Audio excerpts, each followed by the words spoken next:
10 बकरियूं ख़रीद करियो, 15 महीननि में तव्हां वटि पंहिंजो धन हूंदो। हाणे इहा बिज़ारनि ॻाल्हि एतबार जोगी कान्हे का, पर अमलनि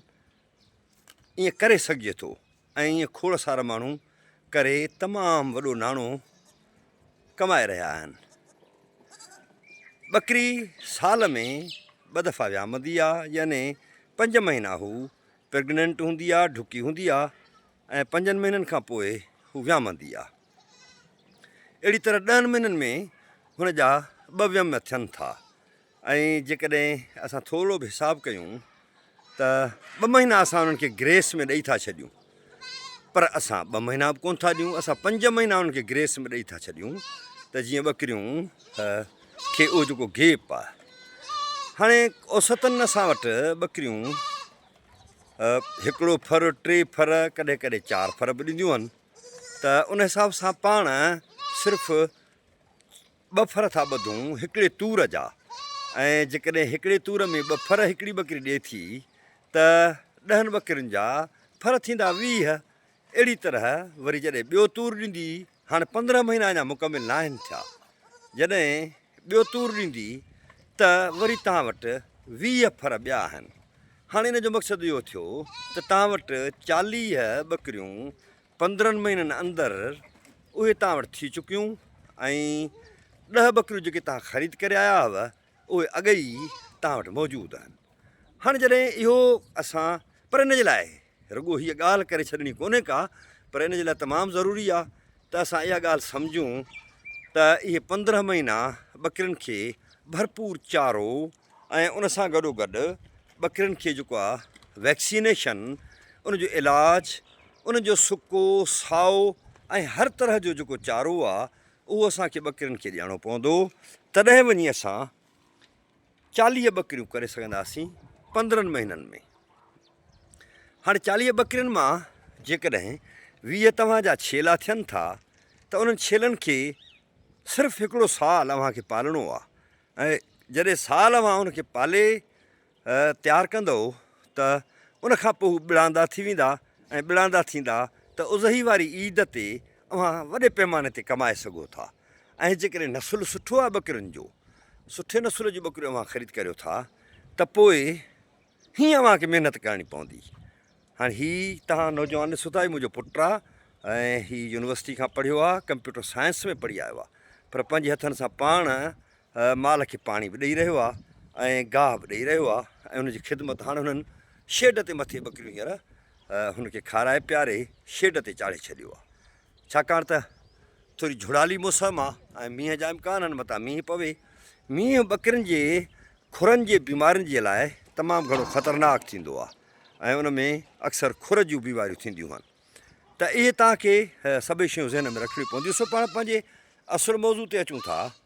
त जेकॾहिं तव्हां 10 बकरियुनि खां स्टार्ट करियो त तव्हांजो यानी 15 महीननि में तव्हां वटि 40 बकरियूं हूंदियूं ऐं ज़ाहिर आहे ॿियो तूर जेको हूंदो उहो नंढो हूंदो, पर जेसिताईं ॿियो तूर ईंदो तेसिताईं पहिरियों जेको वीहनि वारो तूर आहे उहो जवान थी चुको हूंदो ऐं उहो वॾो थी चुको हूंदो।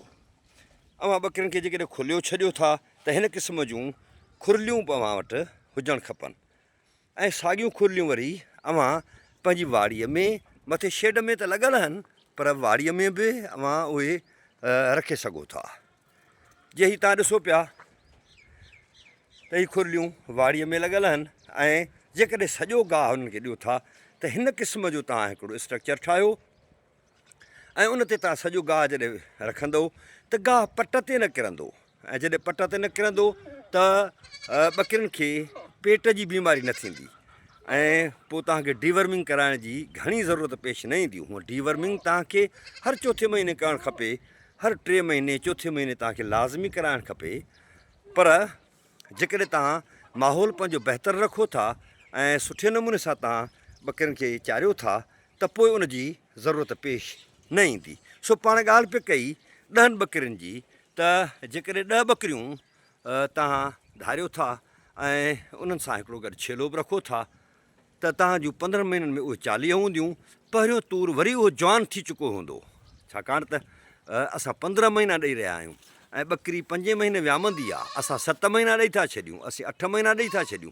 त मथां वरी असांखे 5-6 महीना ॿिया मिली था वञनि ऐं 6 महीननि में जेका बि ॿकरी तव्हां रखंदव त उहा जवान थी वेंदी,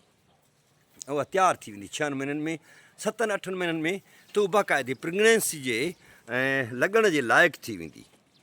त इन हिसाब सां 10 ॿकरियूं तव्हां पाले तमामु वॾो नाणो कमाए सघो था, पर उनजे लाइ बुनियादी नोयत जा शर्त आहिनि। तव्हांखे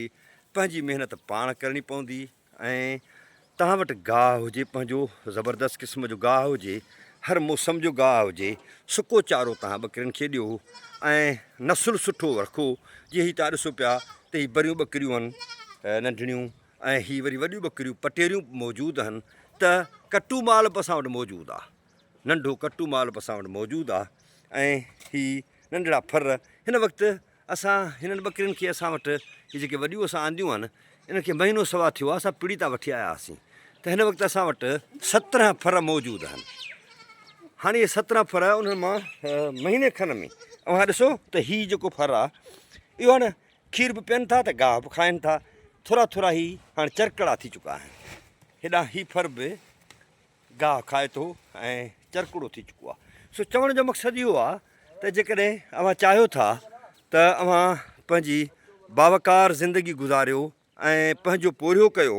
त पोइ तव्हां थोरनि ॿकरियुनि सां बि वॾे पैमाने ते ज़बरदस्त क़िस्म जो नाणो कमाए सघो था। हीअ असांजो शेड आहे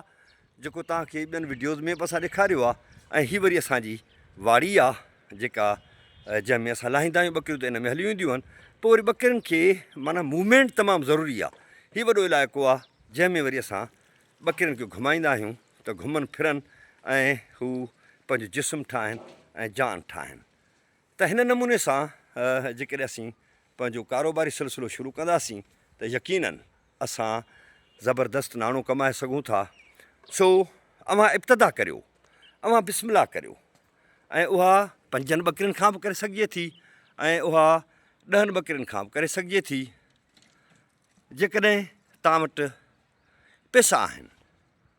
त तव्हां 10 ॿकरियूं ख़रीद करे अचो, 30 खां 35 हज़ार में तव्हां ॿकरी ख़रीद करे अचो ऐं तव्हां हुनजे लाइ सां गॾु हिकिड़ो छेलो बि ख़रीद करे अचो, त जीअं उन ॿकरियुनि जी ब्रीडिंग थी सघे ऐं उहे ॿकरियूं उन में इज़ाफ़ो थी सघे। त इन तरह सां जेकॾहिं अव्हां पंहिंजी महिनत कंदव ऐं पंहिंजो पोरियो कंदव त यकीनन अव्हां तमामु सुठो नाणो कमाए सघो था। अॼु जो दौरु इंतिहाई संगीन दौरु आहे ऐं इन दौर में ज़ाहिर आहे पंहिंजे पोरे पंहिंजे कारोबार खां सवाइ ॿियो को बि रस्तो कोन्हे, ऐं पंहिंजे कारोबार जे लाइ खोड़ रस्ता मौजूदु आहिनि। तव्हां ॿकरियूं पालियो ऐं तव्हां कुकड़ियूं पाले सघो था, तव्हां वॾो माल बि जेकॾहिं तव्हां में ताक़त ऐं कुवत आहे त तव्हां वॾो माल बि पाले सघो था ऐं उन मां तमामु बहितरु नाणो कमाए सघो था। इन जे करे बि हीअ ॻाल्हि आऊं तव्हांखे चई रहियो आहियां जो खीर ऐं गोश्त जी ज़रूरत हर दौर में रहणी आहे, न रुॻो रहणी आहे पर उहे तमामु ज़रूरी बि आहिनि। हाणे उहा जेका मुआशरती ज़रूरत आहे, इंसाननि जी जेका ज़रूरत आहे, उनजे पुराए जे लाइ ज़ाहिर आहे इलाही सारी फार्मिंग थिए थी, सॼे मुल्क में सॼी दुनिया में वॾे पैमाने ते फार्मिंग थिए थी ऐं उहा फार्मिंग जेका आहे सा उहो वॾो फ़ाइदो थी ॾिए। असां सां अलमियो इहो आहे त असां हिकदमि पंहिंजो थकिजी पवंदा आहियूं। हीउ मुस्तक़िल मिज़ाजी वारो कमु आहे ऐं हिन कम में अव्हांखे इलाही घणी महिनत जी ज़रूरत आहे। हिकु दफ़ो जेकॾहिं अव्हां महिनत करे विया त पोइ यकीनन अव्हां तमामु घणो कमाईंदा।